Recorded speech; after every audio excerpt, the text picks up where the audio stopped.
اولاد میں سے کسی کی زیارت کی اس کی شفاعت میں کروں گا، اس پر جنت واجب میں قرار دوں گا۔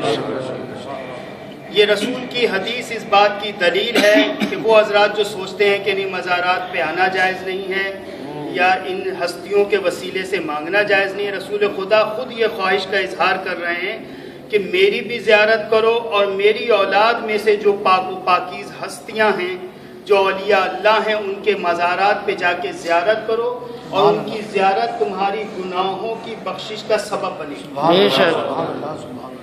ویسے تو ہم لوگ یہاں سے کربلا جایا کرتے ہیں زیارت کے لیے، ایران جایا کرتے ہیں، عراق جاتے ہیں معصومین علیہ السلام کی زیارت کے لیے۔ اسی طرح آج ہمارے وطن میں اتنی عظیم ہستی موجود ہے اور ہمیں چاہیے کہ ہم ان کی زیارت کے لیے یہاں آئیں۔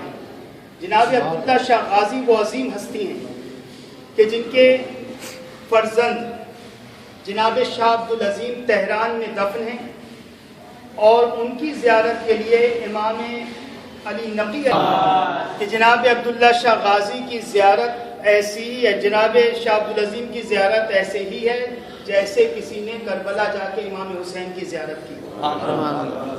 یہ تو وہ شخص تھا جو کہ وہاں پہنچا اور پہنچنے کے بعد امام علی نقی علیہ السلام سے سوال کیا۔ یقیناً اگر کوئی سندھ کا شخص جاتا اور جانے کے بعد یہی سوال مولا سے کرتا تو مولا بتاتے کہ ہاں جناب عبداللہ شاہ غازی کی زیارت کا کتنا بڑا ثواب ہے۔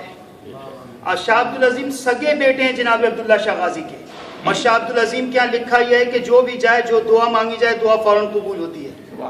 جب بیٹا اتنا بابرکت ہے، بیٹا اتنا زیادہ مستجاب الدعوات ہے، تو پھر باپ کیا رہے ہوں گے۔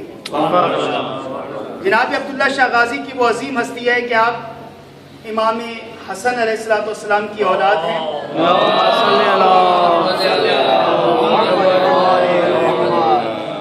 کربلا کے واقعے کے بعد مستقل سادات کو بنی عباسیہ نے، بنی امیہ نے ستایا اور یہاں رہنے نہ دیا، اور سادات اس لیے مختلف علاقوں میں پھیل گئے۔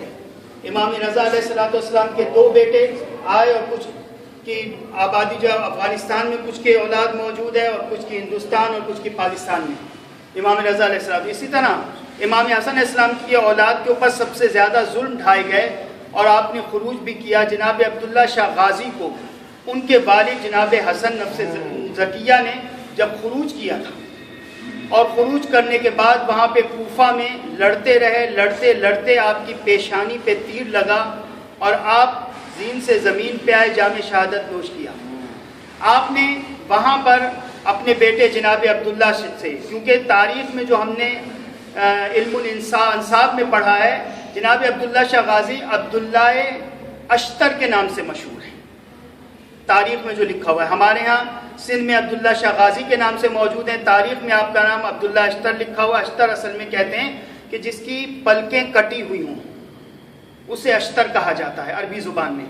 تو جناب عبداللہ شاہ غازی کے والد نے آپ کو سندھ میں بھیجا اور آپ نے فرمایا کہ سندھ میں ہمارے محبین بہت زیادہ تعداد میں پائے جاتے ہیں۔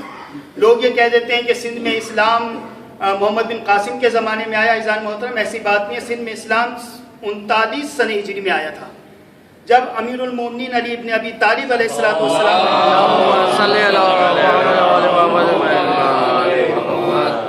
تاریخ بلدان کتاب عربی زبان میں موجود ہے، جس کے اندر تمام واقعات موجود ہیں کہ آپ نے اپنے کئی اصحاب کو یہاں بھیجا تھا، جنہوں نے ٹھٹھا میں سب سے پہلا علمی مرکز قائم کیا۔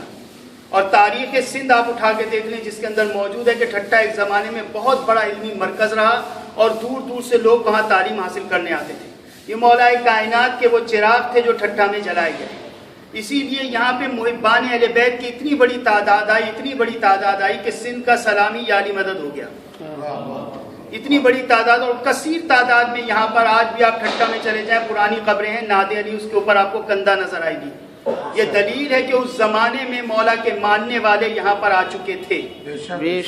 اور عبداللہ شاہ غازی کو بھیجا گیا تھا کہ آپ سندھ سے ایک بڑا لشکر تیار کریں، اور تیار کرنے کے بعد واپس آئیں یہاں پہ کوفہ وہ لشکر لے کر، اور اس کے بعد پھر ہم مل کر بنی عباسیہ سے اس جو ظلم و ستم ڈھا رہے ہیں اس کے خلاف خروج کیا جائے گا۔ جناب عبداللہ شاہ غازی کے والد کی شہادت کے بعد ان کے گھر کے کوئی 450 افراد تھے جنہیں گرفتار کیا گیا، کسی کو منہ پہ باندھا ہوا تھا، کسی کے ہاتھ پسے گردن بندھے ہوئے تھے، کسی کو مارتے ہوئے لے جا رہے تھے۔ اس حالت میں جب مسجد نبوی کے پاس سے گزارا گیا تو امام جعفر صادق علیہ السلام